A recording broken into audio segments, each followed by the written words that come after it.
Découvrons Christ dans l'Ancien Testament. Lorsque nous lisons le livre de Genèse chapitre 3, lorsque Adam et Ève pêchent dans le jardin d'Éden, l'une des choses que Dieu fera, c'était de prendre un animal, de le tuer et prendre sa peau pour revêtir Adam et Ève afin de cacher leur nudité. Alors, dans cet acte, en fait, se cachait l'une des révélations de Christ. En réalité, la Bible ne donne pas quelle était la nature de cet animal. Mais la vérité, c'est que dans cet acte, en fait, se cachait l'une des missions et l'une des révélations de Christ dans l'Ancien Testament. Parce que cet animal, en fait, symbolisait Christ, qui allait venir comme l'agneau de Dieu afin de répandre son sang pour le pardon des péchés, afin de restaurer la communion qui a été brisée entre les hommes et Dieu à cause du péché, mais aussi de nous revêtir. Parce que lorsque Adam et Ève ont péché dans le jardin, Dieu ne pouvait plus poser ses regards sur eux. Parce que lorsque Dieu les regardait, il voyait que le péché. De ce fait, Dieu devrait tuer Christ afin de nous revêtir.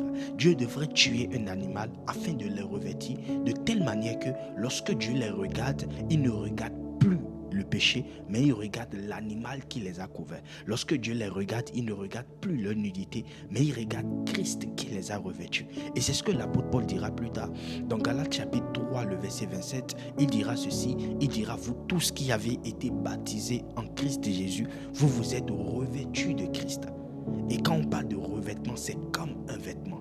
Et c'est l'une des raisons d'ailleurs pour lesquelles lorsque Jésus-Christ était revenu sur la terre, il avait la capacité de pardonner les péchés. Or, sans effusion de sang, il n'y a point de pardon de péché. Je dirais même que Jésus-Christ était déjà mort à Éden avant de mourir à Golgotha. D'ailleurs, l'apôtre Pierre dira plus tard dans 1 Pierre chapitre 1er, le verset 17 à 20, que Christ était mort avant la fondation du monde.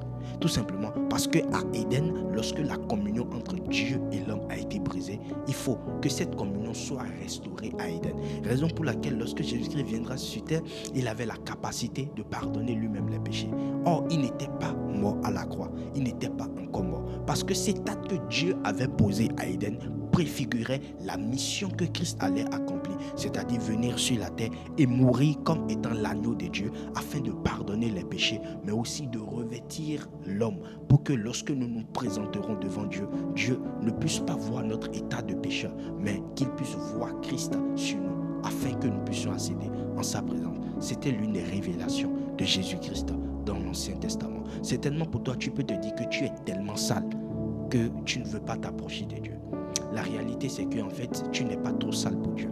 Adam et Ève, malgré leur état de péché, Dieu les a aimés et il a